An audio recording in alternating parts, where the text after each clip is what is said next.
देवी और सज्जनों, आप सभी दर्शकों का S25 पर हार्दिक स्वागत है। आज हम चर्चा करेंगे अपनी अगली राशि के बारे में और जानेंगे कि मिथुन राशि के अंतर्गत कौन कौन से व्यवसाय आते हैं।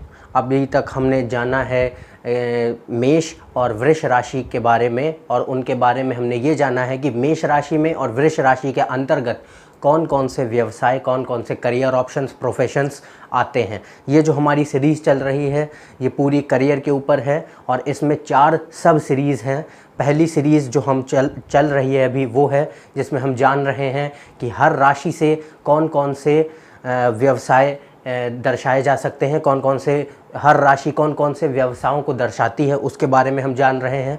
अगली सीरीज़ में हम ये जानेंगे कि कौन कौन से ग्रह कौन कौन से व्यवसायों को, प्रोफेशंस को दर्शाते हैं, संबोधित करते हैं। उसके जो तीसरी सीरीज़ होगी, तीसरी सब सीरीज़ होगी, उसमें हम जानेंगे कि हर जो भाव है कुंडली में 12 भाव होते हैं, उनमें से हर भाव कौन कौन से करियर ऑप्शंस को, व्यवसायों को संबोधित करता है। और अंततः हम जानेंगे अपनी चौथी और आखिरी सब सीरीज़ में कि हर नक्षत्र, कुल 27 नक्षत्र हैं ज्योतिष शास्त्र में, और उसमें से हर नक्षत्र किस प्रकार के व्यवसाय को दर्शाता है, संबोधित करता है, उसके बारे में हम जानेंगे। और जब आप इन चारों चीज़ों को एक साथ जोड़ के इकट्ठे देखेंगे, इनका समन्वित रूप देखेंगे, तब आपको अपना करियर ऑप्शन, आपका प्रोफेशन आसानी से आपकी कुंडली द्वारा आपको पता चल सकेगा। तो हम आज शुरू करते हैं अपनी अगली राशि, आज की राशि के बारे में जानते हुए मिथुन राशि के बारे में। और मिथुन राशि के बारे में हम जानेंगे कि ये कौन कौन से व्यवसायों को दर्शाती है। उससे पहले हम जानते हैं कि मिथुन राशि जो है, हम ये अपनी कुंडली में कैसे जानें कि हमारी कुंडली में सबसे महत्वपूर्ण राशि हमारे करियर को लेकर के कौन सी है। कोई भी राशि हो सकती है वो। तो यहाँ मैं आपको एक नोट देना चाहूँगा और आप ये पूरी वीडियो की जो ड्यूरेशन है तब तक आप उसको याद रखें, इस नोट को। यहाँ हम बात करेंगे 2 कुंडलियों के बारे में। एक तो आपकी जो जन्म कुंडली है जिसको आप जानते हैं भली भांति वो, और दूसरा है आपका दशमांश, D10 चार्ट। दशमांश अर्थात D10 चार्ट। D10 चार्ट क्या होता है? जब आपकी जो लग्न कुंडली है उसका जो दशम भाव होता है, उसको जब हम बहुत उसका सूक्ष्म निरीक्षण करते हैं तब एक कुंडली सामने उभर के आती है और वो होती है दशमांश। वो होता है दशमांश अर्थात D10 चार्ट। तो यहाँ हम 2 कुंडलियों के बारे में बात करेंगे। पहली तो है आपकी जन्म कुंडली, लग्न कुंडली, और दूसरी है आपका D10 अर्थात दशमांश चार्ट। ठीक है, अब हम जानते हैं कि आप अपनी कुंडली से कैसे जानें कि आपकी कुंडली में वो कौन सी राशि है जो कि बहुत ही महत्वपूर्ण है आपके व्यवसाय को लेकर के, जिससे ये पता चल सकेगा कि आपका व्यवसाय कौन सा है, जिससे निर्धारित हो सकेगा कि आप कौन से प्रोफेशन में जा सकते हैं। ठीक है, तो अब हम जानते हैं कि कैसे ये निकाला जाए। 5 चीज़ें आपको याद रखनी है और इन्हीं 5 चीज़ों से आपकी जो राशि है वो सामने उभर के आ जाएगी। पहले बात करते हैं आपकी लग्न कुंडली में। ठीक है, पहला जो अब हम लेते हैं लग्न कुंडली पे। आप दशमांश को अभी भूल जाइए और सिर्फ लग्न कुंडली पे अपना ध्यान केंद्रित रखिए। लग्न कुंडली में जो आपका दशम भाव है वहाँ देखिए कि क्या आपके दशम भाव में मिथुन राशि स्थित है कि नहीं।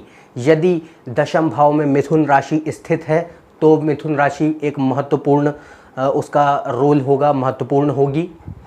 फिर क्या दशम भाव का जो स्वामी है, क्योंकि दशम भाव हमारा जो है करियर का होता है, प्रोफेशन का होता है, व्यवसाय का होता है, इसलिए हम उसी को ही ज़्यादा देखते हैं।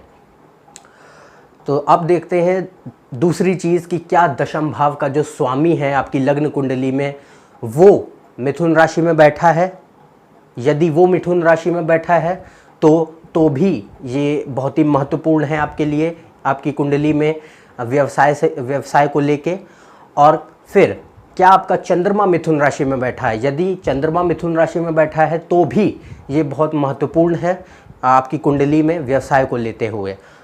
अब आपने ये देख लिया कि आपकी जन्म कुंडली आपने देख ली। अब आपको आना है D10 चार्ट पे, दशमांश चार्ट पे।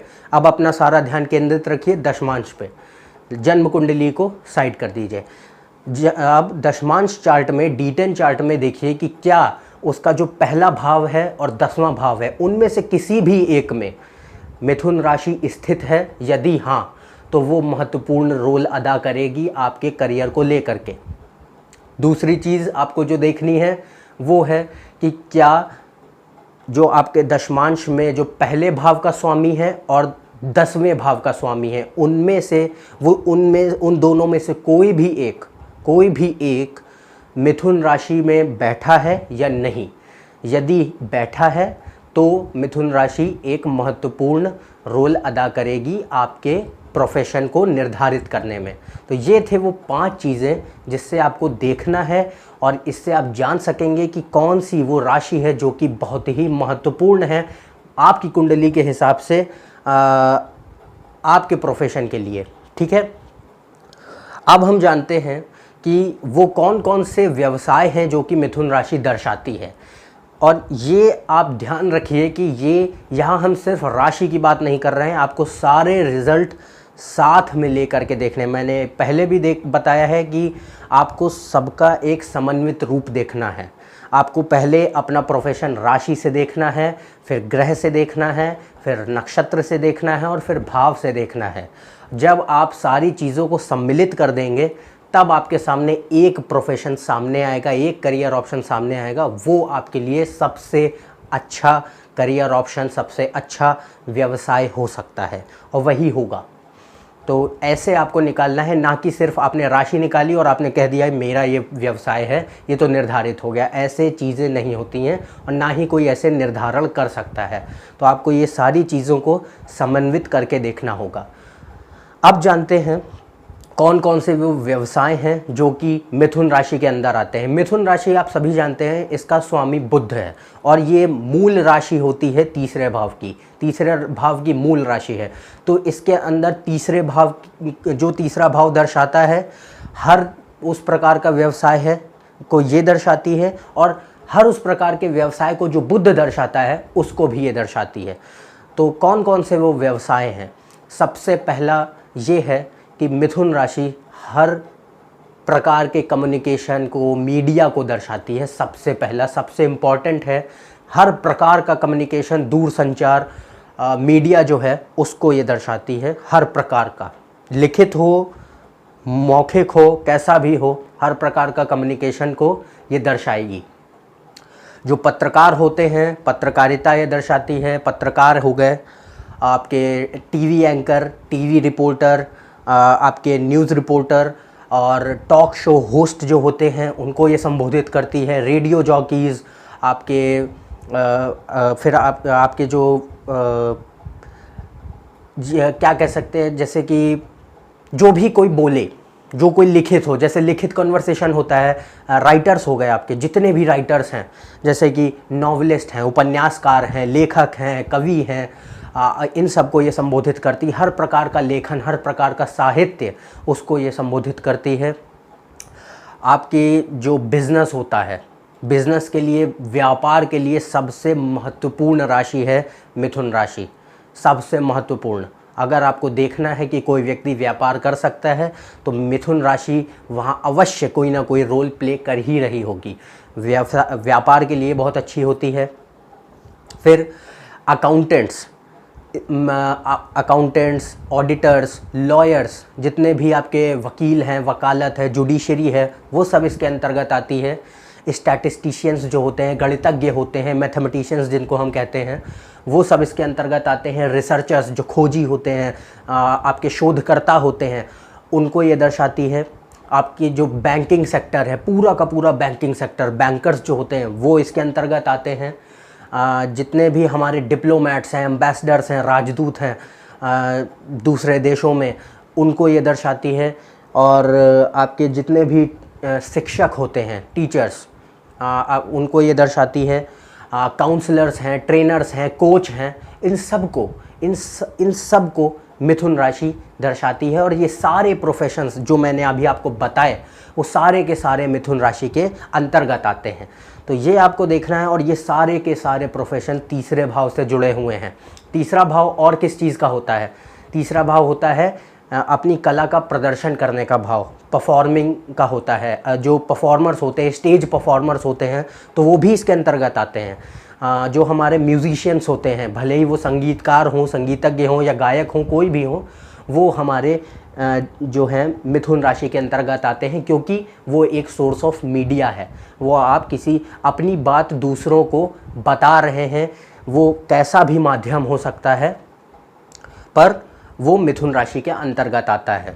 तो ये सारे व्यवसाय हैं, ये सारे करियर ऑप्शंस और प्रोफेशंस हैं जो कि मिथुन राशि के अंतर्गत आते हैं और जिनको मिथुन राशि संबोधित करती है पूर्णतया। तो ये हमने जाना कि कौन कौन से वो प्रोफेशंस हैं, और हमने ये जो मिथुन राशि के अंतर्गत आते हैं, और हमने ये भी जाना कि आप अपनी कुंडली से वो कैसे निकाल सकते हैं कि कौन सी राशि महत्वपूर्ण है आपकी कुंडली के हिसाब से, आपके करियर के लिए, आपके प्रोफेशन के लिए। तो यदि आप को कोई भी समस्या है या कोई भी आप सवाल पूछना चाहते हैं तो नीचे दिए हुए मेल आईडी पर आप मुझे मेल करें। और ज़्यादा जानकारी के लिए आप मेरे फेसबुक पेज पर भी जा सकते हैं, उसका लिंक नीचे दिया हुआ है। अन्यथा आप मेरे इस चैनल को सब्सक्राइब करें। हमसे जुड़े रहने के लिए, निरंतर बने रहने के लिए आप इस चैनल को सब्सक्राइब करें, नीचे सब्सक्राइब का बटन है। अन्यथा हम आपसे अगले वीडियो में फिर से मिलेंगे, और अगले वीडियो में हम लोग चर्चा करेंगे कर्क राशि की। कर्क राशि के बारे में जानेंगे और कौन कौन से वो व्यवसाय हैं, वो करियर ऑप्शंस हैं जो कि कर्क राशि संबोधित करती है, उसके बारे में हम जानेंगे। तो तब तक के लिए आज्ञा दें। नमस्कार और धन्यवाद।